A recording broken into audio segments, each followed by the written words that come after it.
Yeah. Mm-hmm. Which I think, becomes the great juggle that we get to have as therapists in the room is Absolutely. realizing, hey, we've got to get to an understanding of what is your pain, what has been the contributing Mm-hmm. factors to that, Mm-hmm. how you're Mm-hmm. doing it, right? You and I Mm-hmm. know this is RT Mm-hmm. conversation talk Yes. of what's in that. But man, the great joy of identifying Mm-hmm. truth of Yes. your pain does not define you. It's part of your story. It's part That's right. of what's gotten you there, but it does not define you. Mm-hmm. And then you talk about this new action, right? That we can live Yes. differently, we can Mm-hmm. engage differently. Mm-hmm. And literally yesterday, I had an opportunity to work with a couple, and they walked out of my office the first time they'd been in a new referral, Mm-hmm. and they were leaving. And like the lady stood up, she's like, I am sweating. And she goes, I am sweating. We've done Yeah. so much in this Yes. hour and a half Yes. because it was this setting up. She goes, I was really afraid we were going to come in this office and Yeah. all we're going to do is talk.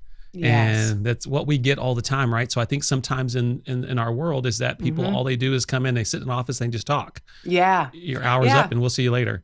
Yeah, and I'm sure you get this too. I get clients who come in and they've been to other therapists and they Mhm. say, I want someone who's not going to just let me talk for an hour. Yes. Yes. Yes. Right? Yeah. And of course, their story and what they have to share is it's the most important thing that's going to happen first. For sure. But I think that, like our, shared mentor, Terry Hargrave says, is like, and this is not a quote, but this is my understanding of what he said, to be fair, is that, insight doesn't help people change.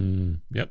So like just letting people talk. And then even, listen, I love insight. I mean, it's one of my favorite parts of the job. Gotta It's do so it. fun. It's the sexy part, right? Yeah, it's right. It's so fun. And Yeah. and really that's what a lot of all the social media stuff is. It's just boom, insight. Mhm. But that doesn't actually help people change. And I Yeah. think that's where our field can fall short and really fail people who are hurting, Yeah. is that they're just left with insight, Yeah, right? yeah. And that's not the same as behavioral change. That's not the same as learning to not yell at your spouse when you had a bad day at work, right? Right. That is a behavioral change that takes time and intention. Yeah, yeah, I'm with Yeah. you. So I want to pivot just a little bit, and Yeah. because I think this is we're talking about RT and Mhm. restoration therapy, the Yeah. model that you and I share, Mm-hmm. probably one of the models, but Yeah. is one of the beauties of the model. Again, I say that all the time, right? Insight is Mhm. great, but it doesn't always lead us to change. That's and right. so I like that.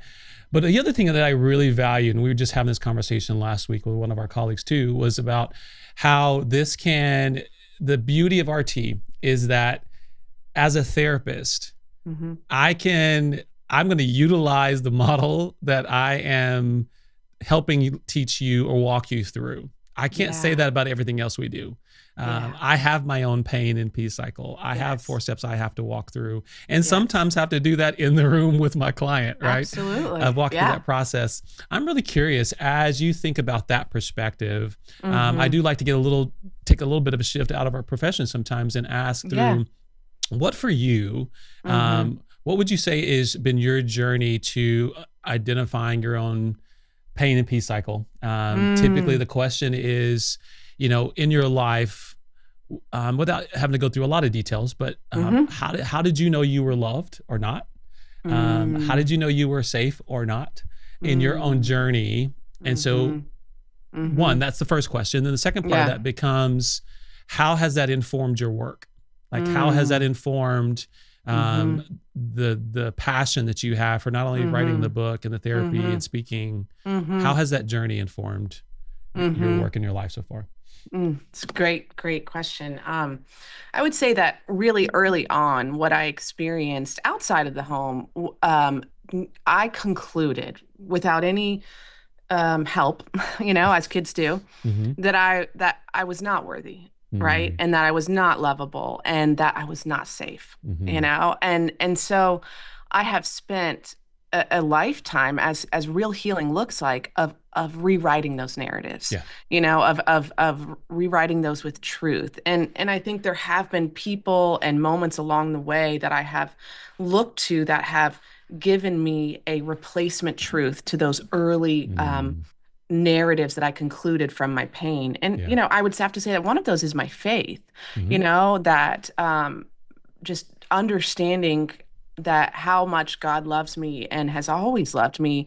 Mm-hmm. It was one of the first things that I could hold on to even before I understood even before I had a name for my pain, I understood, okay, God loves me and God's going to help me, Mm-hmm. and that was a grounding truth. And then I would say from there, truly, and this is not just an endorsement for our field, but truly, the therapeutic experiences I've had have helped me really come to the truth of I am lovable. Mm-hmm. I am worthy, right? There's nothing wrong with me, Mm-hmm. and I can be safe, and I can make Yeah. myself safe, Yeah. and but like you said, and I love that you said that this is a continual work. That's the Mm-hmm. real, I think that healing is a practice. It's Yeah. not a destination. Mm-hmm. We put on what's true. We choose what's true. And so that has been, that's my constant practice too. Yeah. If I'm, if I'm nervous before something, what I'm really believing is I'm not worthy for this often. Right. And Yeah. so I have to remind myself, no, you are, and you Yeah. can be safe, Yeah. so. Yeah. Yeah. So you get to step into it, right? It's not, I like to say that, and why I think this again helps us in our work is because, sometimes we can have that, the whole imposter syndrome Sure. of like, do I really Yeah. know this? But I Yes. think again, it's the Right. beauty of our work is because we're choosing, you said it specifically, we're choosing to act from truth. We're That's right. choosing to step forward in basis Mhm. of what is true about who we are, not the pain. Yes. That doesn't minimize, right? It doesn't minimize our Yes. pain. Actually, to me, it becomes a foundation because it's through those pains that we Yes. actually get to discover truth, right? That's And right. really get That's a right. chance to say, okay, so this is what's foundational and move forward. So, Mhm. in the growing up, and I don't know if it was just in the Black community, but that's what I grew up in. Yeah. We had this saying, I'm gonna dip into your Kool-Aid a little bit, Mhm. meaning getting a little personal. Yep. One of the things I love to address on here is what does this now look like in your day-to-day life? So you're a Mhm. wife Yep. and you're a mother. Yep. When do you find your pain rising in your life? So I'll just say this, my wife and I have done great work together in Yeah. our own discovering our pain and peace cycle and how we Mhm. can get dysregulated, all of the clinical terms in that. Yeah. And it has revolutionized our marriage. Yes. But it wasn't until those little crumb scratchers came in. Right. Yes. Yeah. Our children who are no longer mine are no longer little. Yeah. That honestly, it's been interesting. This is part of even my own writing that I've been doing is realizing my pain hits different Yeah. as a father. Yes. And seeing some of those things, I've had to really look at my own pain Yeah. differently as a father. What does that look like for you? Has that even shown up for you when you think about Oh being a mother? gosh. What's it Of look like? course, yes. And I'm so glad that I love the way you're talking about this, and I can't wait for your book because I think we don't talk about that enough. Yeah.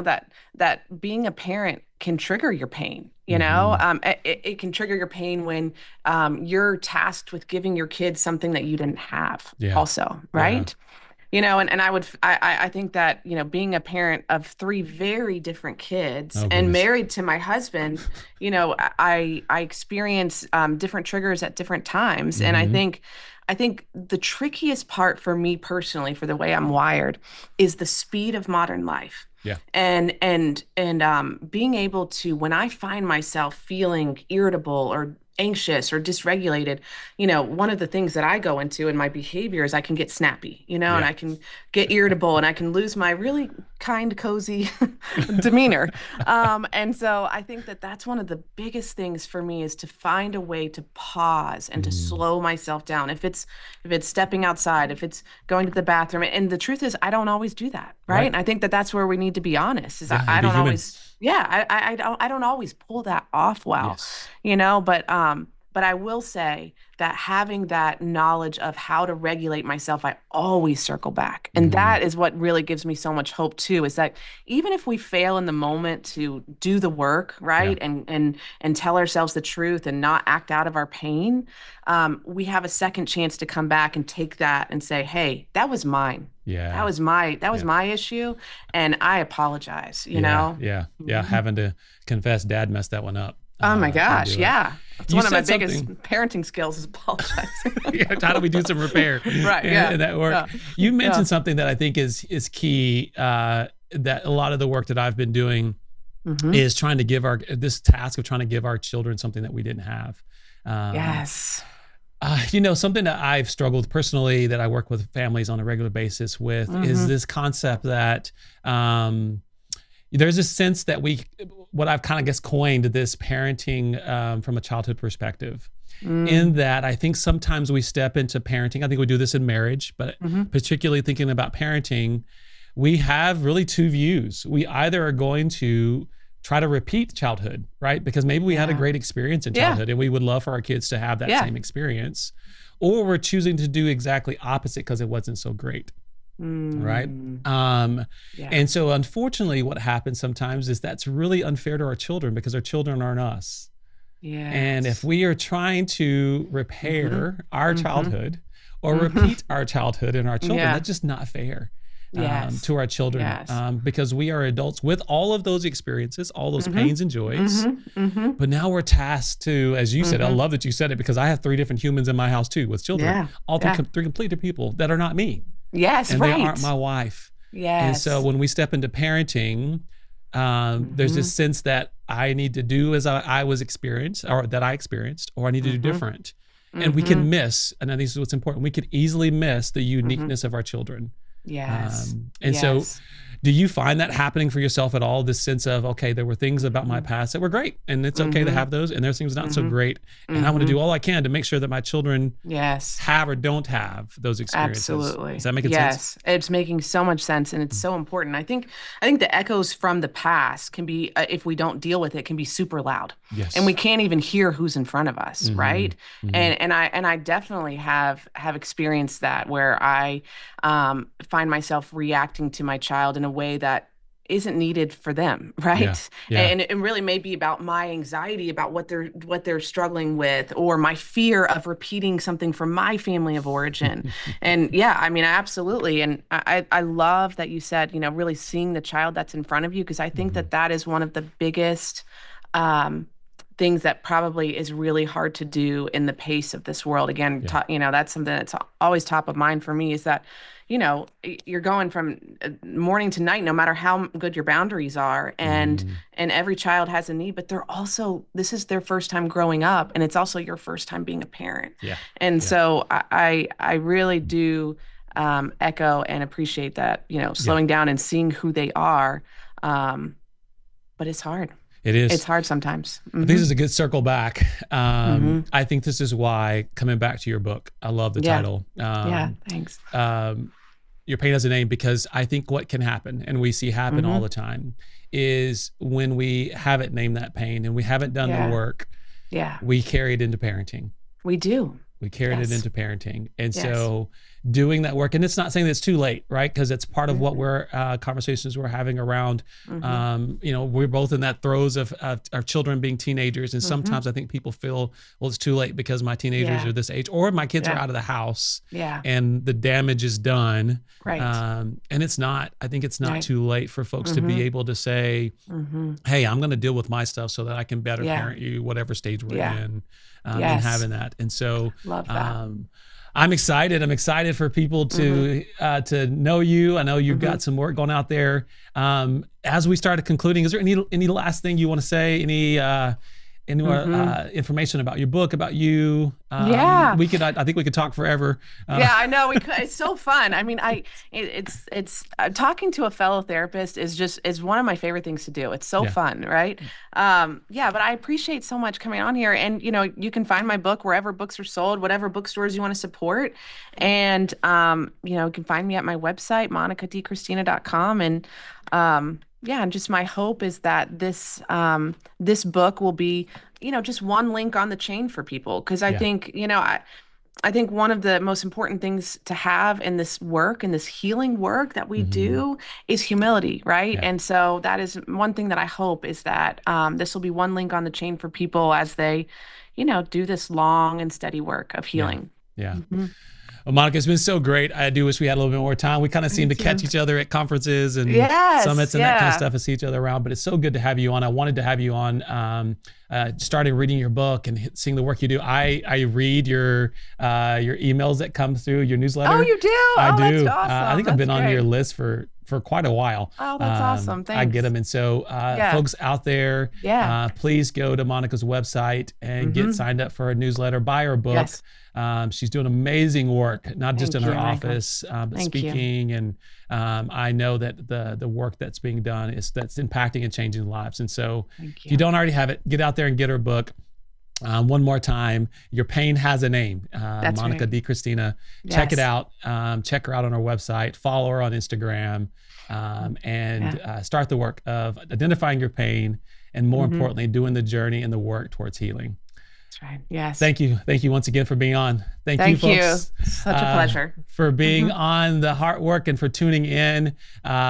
Please be tuned in for our next episodes. The other two are coming on in the next couple of episodes. Great. But now, thank you again, Monica, for being on. Check us out on YouTube. You can find me on the website, michaelscox.com, Instagram, Facebook, all those different places. Like, share, subscribe, all the things. But more importantly for today, get out there and buy Christina's book and subscribe to her. We thank you. Bye.